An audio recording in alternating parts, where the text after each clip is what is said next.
Welcome back. Great show for you today, especially if you're trying to find somebody who is committed to a process of, accomplishing something as maybe you are. And when you're out, you're looking at houses, you're trying to buy a house. It is, we actually talked about this before we came on the air, but oftentimes a real estate agent knows less about a house than almost any other salesperson in the products that they're selling. Michael Busacca joins us, who has been in real estate for 14 years and actually knows a lot about the bones of houses from his previous career. Well, first of all, welcome, Michael. Thank you. How are you? Fantastic. It's an honor to be here. Well, it's an honor to have you. Talk a little bit about, we're discussing those changes, and to be a good real estate agent, you do have to commit to the trade. You come from a place where you committed to actually building houses and designing them before you committed to selling them, which seems like a natural progression because, as you said, you now know the stuff you're selling. Talk a little bit about ways that you think brokers can actually serve their clients better. I think what brokers can do, and we can all do a better job, is to really spend time learning design, learning in depth how inspectors find the flaws they find, and how contractors bid to fix these flaws, and then to constantly communicate the full state of these properties. I think a lot of brokers really bias, only want to discuss the positive attributes, but we're doing a disservice to our clients. We really need to discuss everything. And, by bringing it up on the front end, there's so many variables within a house. You had even mentioned before we came on, you have everything from the wood and the studs to the foundation to the faucets to the plumbing to the electrical to the windows and to the walls, and you have everything. So understanding what all those variables are, and they're probably going to get caught in an inspection anyways. So being able to bring that to the forefront of somebody's mind is a big attribute. Definitely, and oftentimes as a broker, you can save your client from even pursuing a property and spending money, $400, $450 on an inspection, if they knew they'd walk away after the inspection anyway. And the emotion of it. Absolutely. The roller coaster is very hard on buyers, even veteran buyers. I work with equally first-time and multiple buyers, and it's tough on people. So if somebody's out looking for an agent, you had talked about improving an agent or a broker should really be trying to improve their knowledge base, right? And you come from a different world in construction and design before.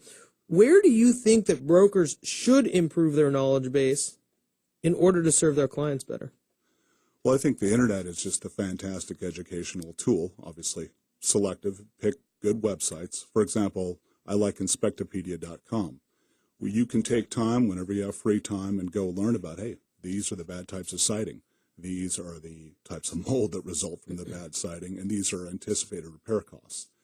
And, of course, contracting and inspectors can overlap with that, but we owe it to our clients to give them a window into all the related fields with real estate, whether it's escrow, lending, or inspection. And so you end up kind of with this pros and cons list, and I guess Inspectopedia at least helps you understand what you're looking for. Truly. And it also helps because so often inspections do miss things because they can't be invasive. For example, there might have been water damage in one wall that was then repaired by a seller, not disclosed. You're looking at fresh drywall, but behind there's rotted studs. So some of these flaws will not be discovered until an addition or remodeling occurs. Is that how does somebody then go about becoming confident in that home purchase? If you know your inspector can't find everything and isn't even allowed to, how do you advise your clients? I guess it just comes from your background. How does that work? Well, ultimately it comes down to what the state lawmakers have done, which is a great protection, and that is the seller's disclosure form. The sellers have to absolutely state whether they know of any material facts regarding the property. Right, and so do they have to tell the truth? If they don't, then that's their main liability down the road. There is recourse. A buyer can go after a seller for not disclosing. Exactly. If a buyer purchases a home, after the purchase they discover flaw A, B, or C, it was clear that the seller would have had knowledge for that. They can then gather that evidence and their attorney and proceed from there. It's a very common thing because unfortunately sellers don't realize This is the day and age of full disclosure. Tell everyone the flaws, and then they can proceed accordingly. And, I mean, this I think would be especially important with, say, a first-time home buyer, because people are, in that first-time home buyer world, are so afraid of making a big mistake. Truly. It definitely, it's a huge thing to comfort a first-time buyer, but also, I mean, it matters significantly when you get up into the $1 million plus properties, because even though those buyers are usually veteran buyers, the damage bills can all of a sudden become 5-figure, 6-figure problems when they might have been, say, a $7,000 or $8,000 problem with a first-time buyer home. Mm-hmm. So how, you talked about lawmakers and lenders even as part of this. How do you think that people can comfort, I guess, their clients through this process? Because whether it is a $1 million house, as you say, or a first-time home buyer, certainly people want to enable people to make the right decision and not buy the lemon, right? You don't want the lemon car. You don't want the lemon house. Truly. And the way you do that, literally, you get in the car and you take your clients to as many properties as possible, even in maybe areas they wouldn't buy in, but you can show them more homes, show them more of what is right and wrong about properties, so they then get that familiarity, the vocabulary, if you will, of what can happen with a property.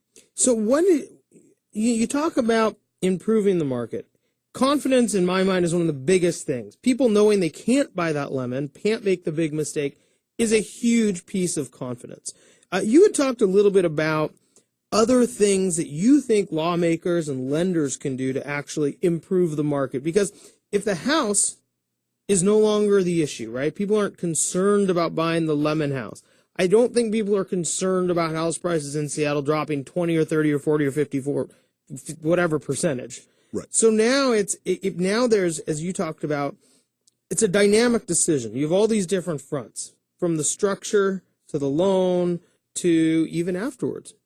And so what are some of those key factors that you think people or lenders or lawmakers can do to help improve the market even further? I think the biggest thing, and I advise everyone out there, call your lawmakers and remind them how important first-time buyers are to the whole process in residential. Without that first-time buyer demand, that homeowner who's seeking their second property cannot unload their first property and then on down the line. So first-time buyers create motion in the entire market, and without a healthy pool and without healthy demand, everything gets stuck in the mud like we saw in 2009, 2010. Yeah, I mean, that does become the key, because otherwise the second-time buyers can't buy up. I mean, and I think the hardest part for that has got to be on condos, because somebody who wants to grow their family but can't sell the condo, and now they can't actually move up, right? They can't sell the house to the first-time home buyer, and now they can't make that transition. Absolutely. Unfortunately, a fair number of condo owners are stuck for a while, especially if they're in a building that has not received FHA approval. Then there's an artificial constriction on demand, because now people must buy with conventional loans, 10% or more, and most condo buyers don't have that type of down payment. So, I mean, it truly does come down to, I think, as you talked about, if it's a down payment, if it's the right type of loan, if it's laws, that confidence is key. And finding somebody who they can work with, whether it's a lender or a real estate agent or broker, to help them gain more confidence in the whole process is one of the key factors, I think, in helping the market as a whole, as you said. Truly. I mean, I think confidence, that's a huge lesson I've learned by watching this economy go through its struggles, is that once confidence builds, there's that momentum, and it almost seems unstoppable like it was in the mid-2000s. And conversely, pessimism seemed to be unstoppable for the last couple of years. And now I'm seeing some healing, and it looks good. Well, Michael, again, this is Michael Busacca, broker with Skyline Properties. We just have about a minute left. Any big things that you think will optimize some market stability right now? Employment. At the end of the day, we know that home values, condo values cannot disconnect with what people take home anymore. So as long as unemployment continues to improve and wages increase, values can increase. And that's my focus. Well, Michael, thanks so much for joining us. Again, that's Michael Busacca with Skyline Properties. When we come back, employment is a big part of the real estate market. It's a big part of the job market, obviously.